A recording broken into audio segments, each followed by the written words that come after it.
Hello everyone, ఈ వర్షాకాలంలో వేడివేడిగా పుదీనా రైస్ చేసుకుంటే చాలా రుచిగా ఉంటుంది. ఈరోజు వీడియోలో పుదీనా రైస్ ఏ విధంగా తయారు చేయాలో చూద్దాం.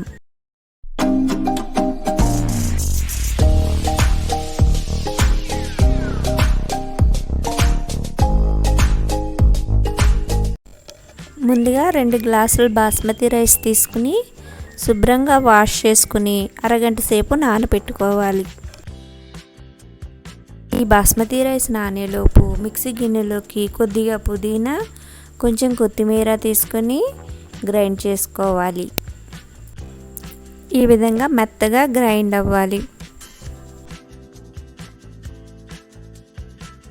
ఇప్పుడు స్టవ్ మీద కుక్కర్ పెట్టుకొని దాల్చిన చెక్క, 2 లవంగాలు, ఫ్లేవర్ 4 నుంచి 5 లవంగాలు వేసుకుని ఫ్రై చేసుకోవాలి.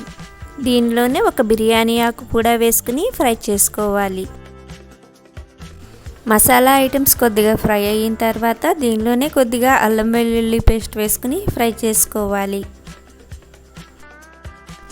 ఇలా అల్లం వెల్లుల్లి పేస్ట్ ఫ్రై అయిన తర్వాత దీనిలోనే సన్నగా తరిగిన ఉల్లిపాయలు, కొద్దిగా క్యారెట్ వేసుకుని ఫ్రై చేసుకోవాలి.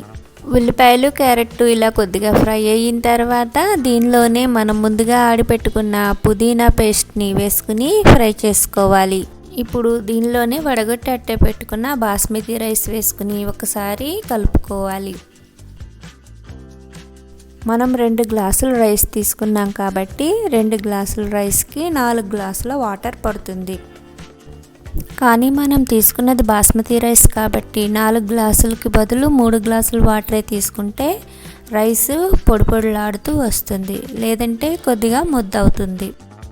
ఈ వాటర్లో కొద్దిగా ఉప్పు వేసుకుని కరెక్ట్గా 2 విజిల్స్ వచ్చిన వెంటనే కట్టేసుకుంటే రైస్ విడివిడిలాడుతూ వస్తుంది.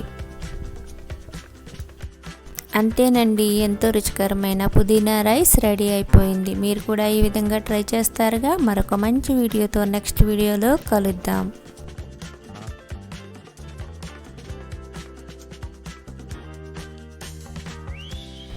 Thanks for watching my videos. Please like, share and subscribe my channel. Please click the bell icon for getting the more videos from our channel.